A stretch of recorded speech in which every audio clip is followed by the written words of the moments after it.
हमको पढ़ना है जो हमारा न्यूरॉन है उसमें इम्पल्स का कंडक्शन और उसका ट्रांसमिशन कैसे होता है। आपने देखा था ना कि डेंड्राइट से वो नीचे एक्सॉन की तरफ आ रहा है, ठीक है।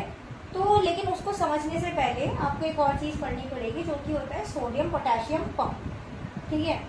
अब सबसे पहले सोडियम पोटेशियम पंप है क्या।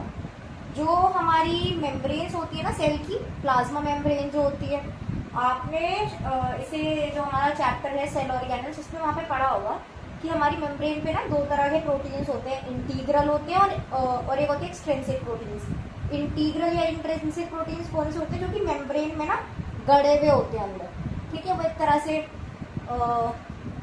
चैनल्स की तरह एक्ट करते हैं आयंस की मूवमेंट्स के लिए। तो सोडियम पोटेशियम पंप है क्या, ये एक इंटीग्रल प्रोटीन है, ठीक है। ये जो मैंने दिखा ना ये वाला स्ट्रक्चर, ये एक इंटीग्रल प्रोटीन है जो कि प्लाज्मा मेम्ब्रेन के अंदर गड़ा है।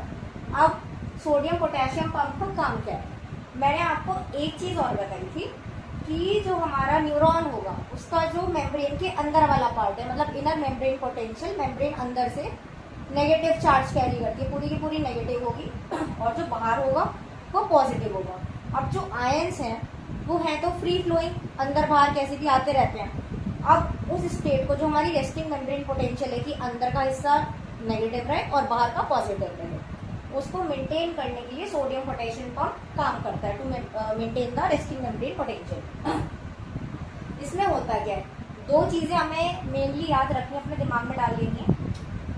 इसका जो एंड रिजल्ट है, ठीक है, इसमें क्या होता है, 3 सोडियम आयन, ठीक है, वो हमेशा बाहर भेजे जाते हैं, मतलब मेम्ब्रेन के बाहर, आउटसाइड ऑफ द सेल। अब बाहर भेजे जा रहे हैं तो उसको कहते हैं ई फ्लक्स। 3 सोडियम आयंस का ई फ्लक्स होगा और जो 2 पोटेशियम आयंस है वो अंदर भेजे जाते हैं सेल के अंदर, उनका इनफ्लक्स होगा, ठीक है। ये चीज याद रख लेनी है, 3 सोडियम आयन का ई फ्लक्स और 2 पोटेशियम आयन का इनफ्लक्स। अब ये नेगेटिव पॉजिटिव कैसा हुआ, अब ये देखो है तो दोनों पॉजिटिव चार्ज ही, ठीक है, और वैलेंसी भी दोनों +1 की कैरी करते हैं। अब आप रिलेटिवली देखोगे, अगर 3 बाहर हैं 2 अंदर है तो एक तरह से जो अंदर वाला हिस्सा है वो रिलेटिवली नेगेटिव हुआ, तो ये इस हिसाब से हम लोग पॉजिटिव नेगेटिव देखते हैं। अब इसमें होगा क्या, इसमें पहले एक और चीज और बता दूं, आप लोग कंफ्यूज ना हो। ये जो मैंने रेड से बनाए हैं ये मैंने सोडियम आयन दिखाया है, और जो मैंने ग्रीन से ट्रायंगुलर स्ट्रक्चर बनाया ये मैंने इसमें आपको पोटेशियम आयन दिखाए हैं, तो ज्यादा कंफ्यूज मत होना। अब इसको आराम से पढ़ेंगे। सबसे पहले ये हमारा सोडियम पोटेशियम पंप है जो कि इंटीग्रल प्रोटीन है, इसका स्ट्रक्चर है, ठीक है। इसका स्ट्रक्चर कुछ इस तरह से होता है कि इसके अंदर ना खाली जगह होती है, जिसके अंदर मतलब 3 जगह होती है इसके, 3 सोडियम आयन के लिए कि वो से अटैच हो सके, और 2 जगह होती है पोटेशियम आयन के लिए, ठीक है। और एक बारी में या तो 3 सोडियम आयन जुड़ेंगे या फिर 2 पोटेशियम आयन जुड़ेंगे। अब देखो पहली बारी में होता है, अब हमारे बाहर भी और अंदर भी, ये मैंने सेल का अंदर का हिस्सा दिखाया और सेल के बाहर का। हमारे अंदर और बाहर कोई से भी आयंस हो सकते हैं, सोडियम पोटेशियम कहीं पे भी हो सकते हैं। अब देखो एकदम मेंटेन कैसे करते हैं। इनिशियली क्या होगा, हमारा जो मेम्ब्रेन का जो एक तरह से जो मुंह खुला हुआ है, ठीक है, जो ओपनिंग है वो अंदर की तरफ है। इसमें क्या होगा, सबसे पहले आपके 3 सोडियम आयंस इससे बाइंड कर जाएंगे। पहले स्टेप में क्या हुआ, 3 सोडियम आयन बाइंड कर गए। दूसरे स्टेप में क्या होता है, यहाँ पे भी ना एक जगह होती है, ये बाइंड करती है एटीपी के मॉलिक्यूल से, एडिनोसाइन ट्राइफॉस्फेट।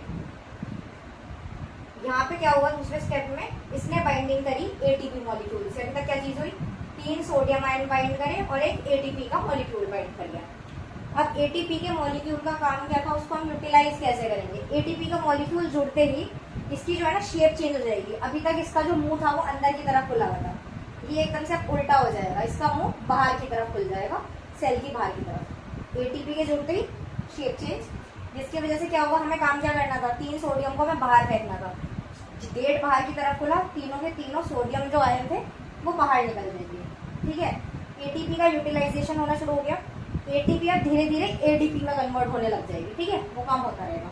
तीसरे स्टेप में क्या हुआ, शेप चेंज हुई, 3 मॉलिक्यूल बाहर चले गए सोडियम के। अब हमें दूसरा काम क्या करना था, हमें लाने के पोटेशियम आयन को अंदर लाना था।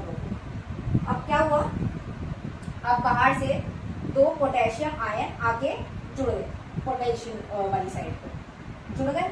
इस वाले स्टेप में हुआ, अब एटीपी का अब तक का पूरा यूटिलाइजेशन हो चुका होता है, ठीक है, उसका काम बस यही था कि वो शेप चेंज करा दे, उसका काम हो गया।